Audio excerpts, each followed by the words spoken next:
C'est la capitale la plus éloignée de Beijing, mais alors que l'Argentine et la Chine célèbrent 50 ans de relations diplomatiques, Buenos Aires n'a peut-être jamais été aussi proche. Une rencontre entre les présidents Xi Jinping et Alberto Fernandez en Chine au début du mois a encore renforcé la relation. L'Argentine a officiellement rejoint l'initiative La Ceinture et la Route, la plus grande économie latino-américaine à le faire à ce jour. Et en rejoignant l'initiative La Ceinture et la Route, le gouvernement argentin a annoncé qu'il avait convenu d'un package financier avec la Chine de plus de 23 milliards de dollars pour développer des projets dans l'énergie, le transport et les infrastructures à travers ce pays.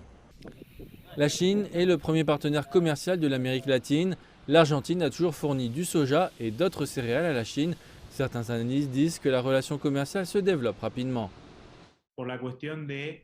Cela parce que l'Argentine est considérée comme l'un des principaux producteurs alimentaires du XXIe siècle, l'un des plus grands producteurs potentiels pour la Chine, avec le Brésil et peu d'autres pays.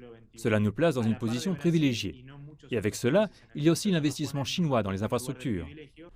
La Chine cherche à exporter sa technologie et sa capacité d'infrastructure. L'Argentine manque d'investissements étrangers, négocie avec le FMI plus de 44 milliards de dollars de dettes et sa situation économique délicate l'oblige à rechercher activement des partenaires internationaux. C'est un moment extraordinaire où les intérêts coïncident. L'Argentine est rejetée par l'Union européenne, par l'Occident en général, et trouve un soutien politique, non seulement en Russie, mais en particulier en Chine. La Chine met l'initiative La Ceinture et la Route sur la table, et depuis l'année dernière, l'Argentine est membre de la Banque asiatique d'investissement pour les infrastructures. Depuis 2014, les relations entre les deux pays se sont rapidement approfondies. Les gouvernements ont peut-être changé en Argentine depuis, mais pas les liens avec la Chine.